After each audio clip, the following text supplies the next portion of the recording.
unfolding election process. Nixon, we chatted about this yesterday, and elections have taken place.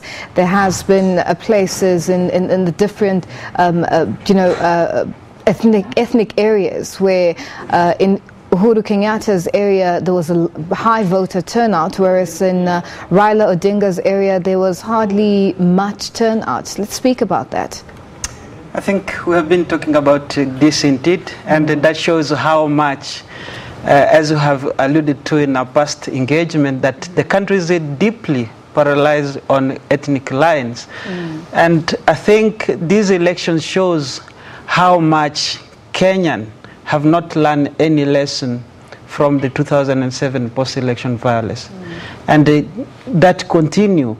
In my own view, Kenya think they need a new form of a social contract that speaks to the issue of tribalism. How are they going to deal with the issue of tribalism and make sure that those who feel marginalized come to the fore and feel part of the national cake? President Uhuru Kenyatta has raised the prospect of a dialogue with the opposition. This is after the vote. How would this dialogue work? Well, the dialogue can work if there is a political will to have that dialogue. I don't know whether on the part of Odinga, whether Odinga also have the same, but they have raised the same issue of a dialogue. So what is it that is holding them to have a dialogue? What is holding them is just personal political interest. On the other side, you have one field that I have a particular constituency that I have to respond to in terms of my own support base. On the other hand, the one feeling that I have my own constituency to respond to in terms of my own support base. And that's why you see the voter turnout happening the way it is. Even the disruptions of the elections happen in areas those deemed to be more of Luo populated areas. For instance, Kibra, if you have been to Nairobi, it is in Langata constituencies. Now, Langata constituency is where Raila Odinga was almost MP for 20 years. Now, that tells you, in the August 8th elections that were annulled, the current MP, who is from Jubilee Party, Nixon Katembo, unfortunately, he is not from Raila's own political party. So one wonders what is happening here between the two political giants. Now, the move by Raila Odinga from a normal party to a resistant movement, now this olive branch, what does that mean going forward? Exactly, that means all have been calling for that we don't feel we don't feel part of Kenya because we marginalize, and it caused in some circles for secessions. Let's say, for instance, a chief strategic for NASA, David Ndii, has gone on public record calling for a secession, that Kenya should divide itself. Now the question is, what is it that is leading to division that cannot be solved under the political process? Hence, I started with the premise that Kenya needs a new national social contract. And this will be geared towards slaying the most of tribalism that have divided the country thus far. Let's talk about the counties where polling has been postponed until Saturday. Are we likely going to see that voting taking place, or is it probably going to be scrapped at the end of the day? Well, I don't think that polling will take place in those countries, given the determination that have happened so far. And given the events that have happened in those counties, you have to see how people have been killed now. They are talking of 2, 3 dead. People are in hospital. The Jaramogi Odinga referral hospital in Kisumu is full of people who are injured from electoral violence and in confrontation with the police. So you cannot have on an election while the area is still so tense, barely 2 days after the confrontations have happened.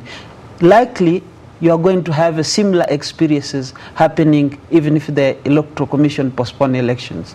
Is this the beginning of the end? We saw our journalist there, Aldrin Sampier, who was out of breath running, as you mentioned, the fact that police use tear gas canisters and people were running in all directions. There's already been a loss of life, and a young child was also killed earlier today.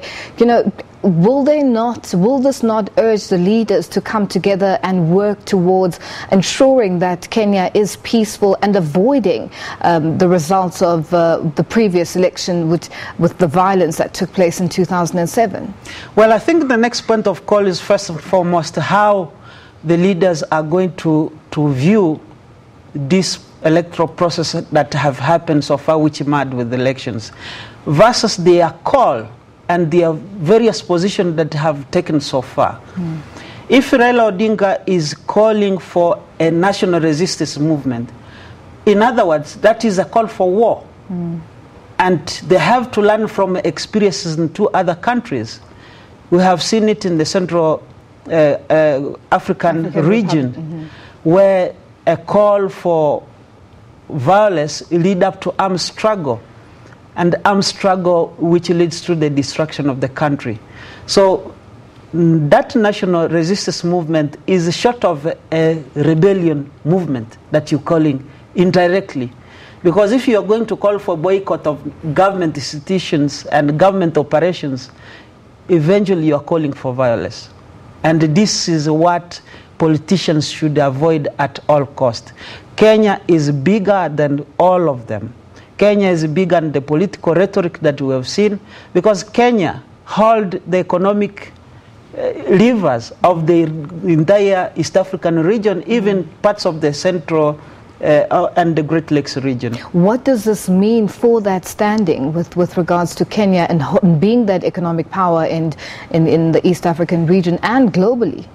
Globally, I think there was, given the violence that happened in 2007, obviously there was so much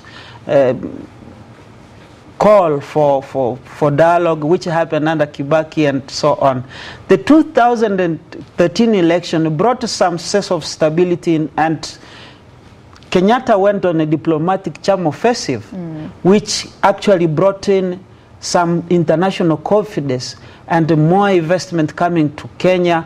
We've seen more meetings of UN bodies happening in Kenya, even to the extent of World Economic Forum meetings happening in Kenya. That shows you the kind of confidence that was building in the country. But unfortunately, they are 2017 now, and it's gone back to the 2007 on a situation. basis of electoral interest and the political interest.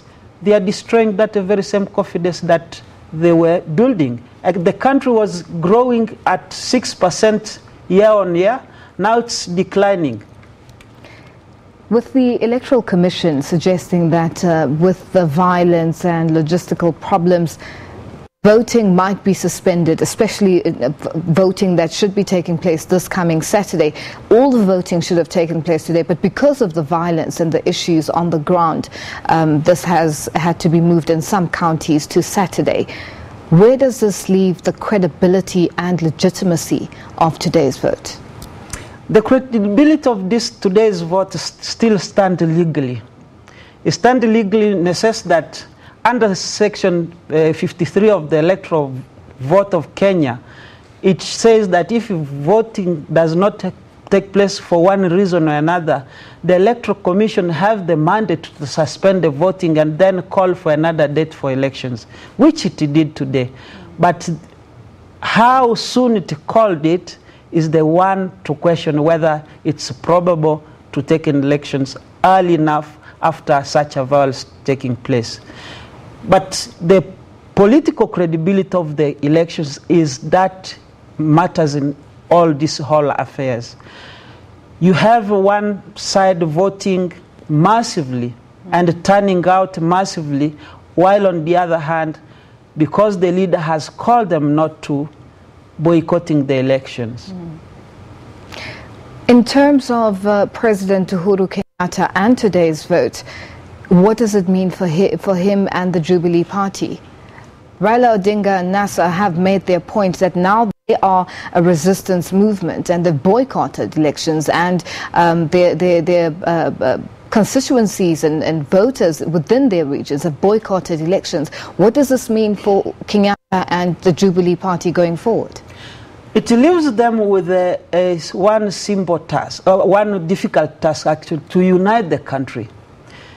They have to sit down and see how they come up with measures to bring the country forward, and to make sure that within their appointment, if the elections are not challenged, they make a cabinet that will seek to respond to the needs of everyone, whether those one who elected and those who did not elect. But above all, make sure that resources are channeled in areas where there are grievances of marginalization, of people feeling not being part of Kenya and being part of the government.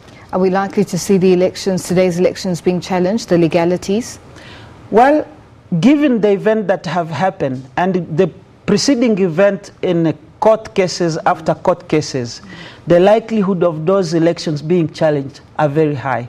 And we look forward how the electoral commissions are going to declare the results, and then the aftermath of the elections will dictate whether the elections are going to be challenged or not. Nixon, very quickly, when are we expecting results to be released? Constitutionally, the elections have to be declared within 7 days. And whether the rerun of the elections in those areas that were declared not safe for election to take place will have taken place, and elections results counted in those areas will now give us a clear indication whether within 7 days those elections are going to be declared. But so far, it seems Uhuru is leading according to the preliminary results that are actually out. Yeah. Nixon, thank you so much for joining us. We'll have to leave it there for now. That was analyst Nixon Katembo, who joins us in studio for more on developments as they unfold in Kenya's election.